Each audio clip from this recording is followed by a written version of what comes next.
Shalom, damai di hati, saudara-saudara jemaat Tuhan. Jumpa lagi bersama channel YouTube Marturia Bukit Kasih Gerian Permai. Kita akan menjabarkan trilogi pembangunan jemaat tanggal 2 sampai dengan tanggal 8 Maret 2025 dengan bahan bacaan dari Kitab Perjanjian Baru 1 Petrus 5 ayat 1 sampai dengan 11 serta tema mingguan Gereja Masehi Injili di Minahasa, hendaklah gembala menjadi teladan bagi kawanan domba. Namun sebelumnya mari kita berdoa. Bapa kami di sorga, terpujilah nama-Mu. Terima kasih atas kasih dan tuntunan Tuhan di sepanjang kehidupan kami. Kami terus terpelihara, kami ada sampai saat ini. Semua hanya karena anugerah-Mu. Dan saat ini Tuhan, kami hendak membaca, merenungkan akan kebenaran firman-Mu. Mari ya Tuhan, Engkau tuntun kami dengan hikmat-Mu, agar kami dapat memahami kebenaran firman-Mu dengan baik dan melakukannya di sepanjang kehidupan kami. Berfirmanlah bagi kami, karena kami telah siap untuk membaca, mendengar, dan merenungkannya di dalam nama Tuhan Yesus. Amin. Judul bacaan firman Tuhan dalam kitab 1 Petrus 5 ayat 1 sampai dengan 11 adalah Gembalakanlah kawanan domba Allah. Aku menasihatkan para penatua di antara kamu. Aku sebagai teman penatua dan saksi penderitaan Kristus yang juga akan mendapat bagian dalam kemuliaan yang akan dinyatakan. Gembalakanlah kawanan domba Allah yang ada padamu, jangan dengan paksa tetapi dengan sukarela sesuai dengan kehendak Allah, dan jangan karena kamu mau mencari keuntungan tetapi dengan pengabdian diri. Janganlah berbuat seolah-olah kamu mau memerintah atas mereka yang dipercayakan kepadamu, tetapi hendaklah kamu menjadi teladan bagi kawanan domba itu. Apabila Gembala Agung datang, kamu akan menerima mahkota kemuliaan yang tidak dapat layu. Demikian juga orang-orang muda, tunduklah kepada orang-orang yang tua. Kamu semua rendahkanlah dirimu seorang terhadap yang lain, sebab Allah menentang orang yang congkak, tetapi memberi anugerah kepada orang yang rendah hati. Karena itu, rendahkanlah dirimu di bawah tangan Tuhan yang kuat, supaya kamu ditinggikannya pada waktunya. Serahkanlah segala kekhawatiranmu kepadanya, sebab Ia memelihara kamu. Waspadalah dan berjaga-jagalah. Lawanmu si iblis berjalan keliling sama seperti singa yang mengaum-ngaum dan mencari orang yang dapat ditelannya. Lawanlah dia dengan iman yang teguh, sebab kamu tahu bahwa saudara-saudaramu di seluruh dunia menanggung penderitaan yang sama.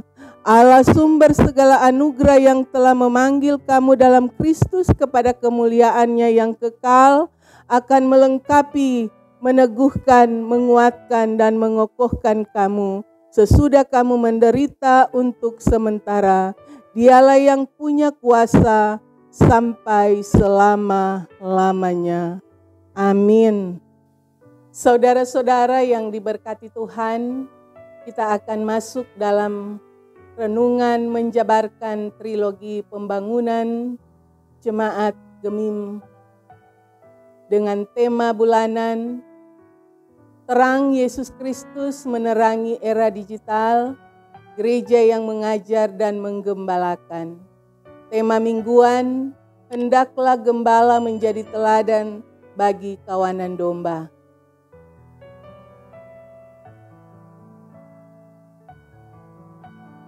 Alasan pemilihan tema. Sebagian warga gereja menganggap gembala adalah jabatan gerejawi yang hanya dikerjakan oleh orang-orang tertentu seperti pendeta. Akibatnya orang membedakan antara jabatan rohani dan duniawi.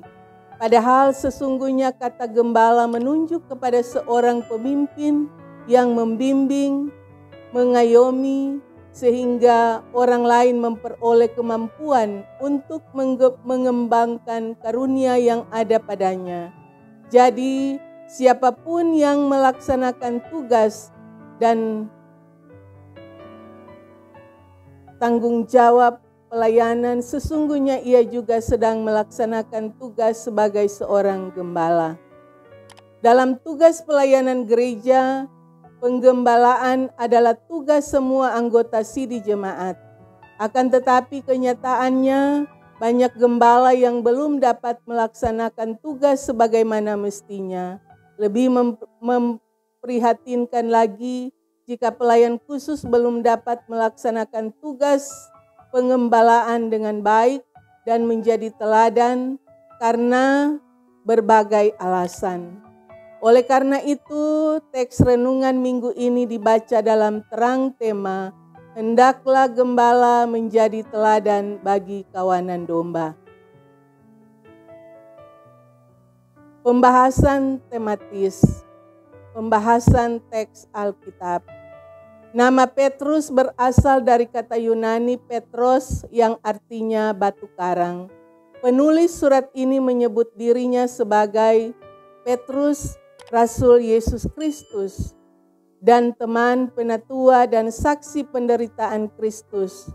Namun hingga saat ini masih ada perdebatan di antara para ahli perjanjian baru tentang penulis surat ini. Satu hal yang dapat dikatakan adalah bahwa penulis surat ini merupakan seorang Kristen yang hidup di salah satu provinsi Roma di Asia Kecil sekitar tahun 70 sampai 115 Masehi. Surat ini ditujukan kepada orang-orang pendatang yang tersebar di Pontus, Galatia, Kapadokia, Asia Kecil, dan Bitinia, yaitu orang-orang yang dipilih sesuai rencana Allah, dikuduskan oleh Roh Kudus supaya taat kepada Yesus Kristus dan menerima percikan darahnya. Mereka adalah orang-orang Kristen non-Yahudi yang sementara mengalami penderitaan karena iman mereka kepada Yesus Kristus pada masa pemerintahan beberapa kaisar Romawi seperti Nero, Domitianus, dan Trajanus. Kaisar Nero misalnya mengkambing hitamkan orang Kristen sebagai pelaku pembakaran dan mengusir mereka keluar dari kota Roma. Penulis menyatakan bahwa penganiayaan ini untuk membuktikan kemurnian iman yang jauh lebih tinggi nilainya daripada emas yang fana. Diuji kemurniannya dengan api sehingga memperoleh puji-pujian, kemuliaan, dan kehormatan pada hari Yesus Kristus menyatakan dirinya. Teks bacaan kita 1 Petrus 5 ayat 1-11 berisi nasihat kepada para penatua atau penilik jemaat. Artinya seorang yang dituakan. Penatua adalah jabatan untuk mengerjakan tugas penggembalaan yang bertanggung jawab, melayani, memelihara, mendisiplinkan, dan melindungi jemaat. Penulis menyebut para penatua ini sebagai teman-teman sekerja dan menyatakan bahwa mereka akan mendapatkan bagian dalam kemuliaan yang dinyatakan kelak. Para penatua diminta untuk gembalakanlah kawanan domba Allah yang ada padamu, jangan dengan paksa, tetapi dengan sukarela sesuai dengan kehendak Allah, dan jangan karena mau mencari keuntungan, tetapi dengan pengabdian diri. Tugas ini merupakan panggilan agar memberi diri tanpa pamrih, jangan memerintah tetapi menjadi teladan bagi kawanan domba. Nasihat-nasihat ini menegaskan bahwa melayani bukanlah untuk kekuasaan dan keuntungan ekonomi. Penatua adalah hambanya yang melayani domba-dombanya dengan meneladani Tuhan Allah sebagai gembala agung. Sebagaimana ungkapan Raja Daud dalam Mazmur 23, Tuhan adalah gembalaku, takkan kekurangan aku. Ia membaringkan aku di padang yang berumput hijau. Ia membimbing aku ke air yang tenang. Ia menyegarkan jiwaku. Ia menuntun aku di jalan yang benar. Sekalipun aku berjalan dalam lembah kekelaman, aku tidak takut bahaya, sebab Engkau besertaku. Gadamu dan tongkatmu itulah yang menghibur aku. Engkau menyediakan hidangan bagiku di hadapan lawanku. Seorang gembala atau pelayannya melaksanakan pekerjaan menuntun domba-dombanya. Proses ini membutuhkan kasih sayang dan perhatian supaya dombanya tidak ada yang tersesat, kelaparan, haus, dan sakit. Penulis mengingatkan para penatua agar bertanggung jawab untuk menjaga dan melindungi jemaat yang sedang mengalami penderitaan akibat penganiayaan. Mereka harus memberi teladan agar jemaat tetap memelihara iman dan mampu menghadapi berbagai tantangan walaupun kematian menjadi taruhannya. Selanjutnya, para penatua diminta agar tidak mengingkari iman kepada Yesus Kristus yang mati, bangkit dan naik ke sorga untuk menyediakan tempat bagi mereka yang tetap setia kepadanya. Ketika Yesus Kristus datang menghakimi, maka orang percaya yang telah memelihara iman akan menerima mahkota kemuliaan yang tidak dapat layu. Kesetiaan sejati dilihat dalam kemampuan untuk bertahan sekalipun banyak mengalami rintangan. Penulis juga menasihati, mengingatkan dan mengajarkan kepada orang muda agar mereka tunduk kepada orang tua dengan cara menghormati orang-orang yang tua, menerima nasihat, didikan, dan pengajaran. Penulis mengingatkan bahwa Tuhan Allah menentang orang congkak dan mengasihani orang yang rendah hati, agar anggota jemaat merendahkan diri satu sama lain demi menghindari pertentangan yang mengancam keutuhan persekutuan jemaat. Jemaat diajak untuk merendahkan diri di bawah tangan Tuhan Allah yang kuat supaya kamu ditinggikannya pada waktunya.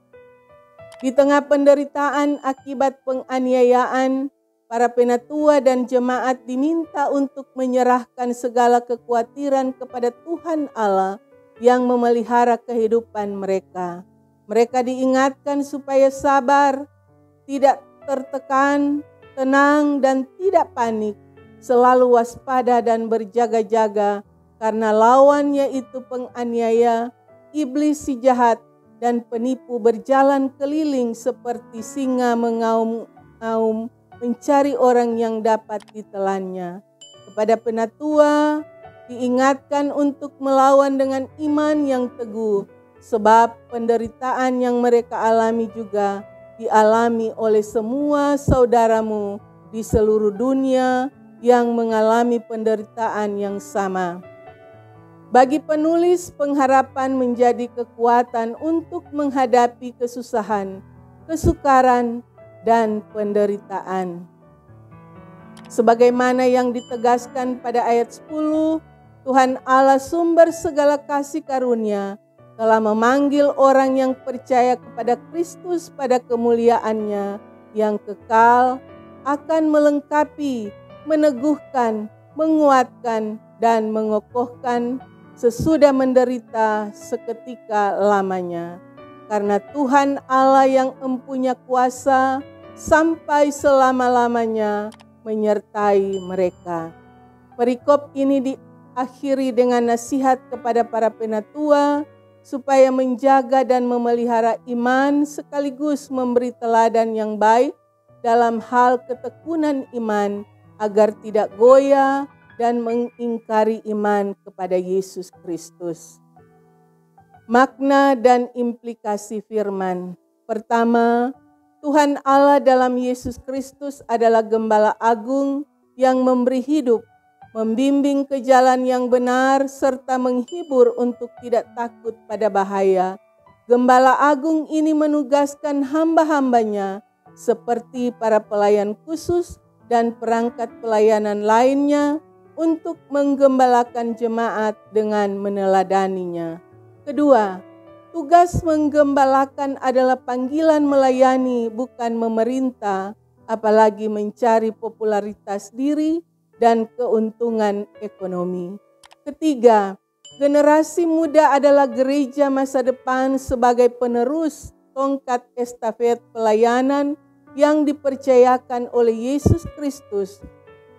Tugas kita mempersiapkan anak-anak sejak dini sebagai pewaris kehidupan gereja di masa agar mereka tidak sekedar pintar secara akademik, tetapi utuh secara mental, spiritual, dan sosial, memiliki kemampuan, keterampilan, etos kerja yang mampu memanfaatkan teknologi digital secara bertanggung jawab dalam ketaatan kepada Yesus Kristus, Gembala Agung. Keempat, firman Tuhan mendidik untuk hidup merendahkan diri seorang terhadap yang lain, tidak menganggap diri paling utama tetapi saling membantu dalam menanggung beban. Kelima, pada masa sekarang ini banyak jemaat kehilangan pekerjaan dan hidup dalam kemiskinan. Mereka kesulitan mencari pekerjaan, sementara itu lahan-lahan produktif telah beralih fungsi menjadi pemukiman. Harga bahan atau kebutuhan pokok mulai naik. Hasil produksi pertanian menurun. Oleh karena itu, gereja harus mempersiapkan warga gereja agar mereka menjadi manusia yang berkualitas dan mampu bersaing. Keenam, pengaruh teknologi digital di satu sisi sangat membantu mengembangkan peradaban manusia, tetapi di sisi lain banyak menimbulkan hal negatif sehingga merusak mental dan spiritual termasuk kaum muda. Gereja harus mendampingi warga jemaatnya untuk bijaksana dalam menggunakan teknologi digital tersebut. Ketujuh, Tuhan Yesus Kristus mengutus dan memakai semua orang percaya sesuai karunia masing-masing untuk menjadi pemimpin dan gembala. Karena itu, hendaklah para gembala menjadi teladan bagi kawanan domba kepunyaan Allah. Demikian renungan menjabarkan trilogi pembangunan jemaat telah disampaikan. Tuhan Yesus memberkati kita semua dan mari kita berdoa. Segala puji dan syukur kami naikkan ke hadirat-Mu yang suci kudus ya Bapa di sorga. Terima kasih telah menuntun kami dalam pembacaan firman Tuhan dan merenungkannya lewat menjabarkan trilogi pembangunan jemaat dalam kitab 1 Petrus pasal 5 ayat 1 sampai dengan 11. Kiranya menjadi berkat bagi kami semua untuk kami terus dituntun lewat hikmat Tuhan. Kami mampu untuk terus merenungkan dan melakukan firman-Mu, dan biarlah kehidupan kami terus dituntun oleh kebenaran firman Tuhan. Terima kasih Tuhan, terpujilah nama-Mu. Di dalam nama Tuhan Yesus kami bersyukur. Haleluya. Amin.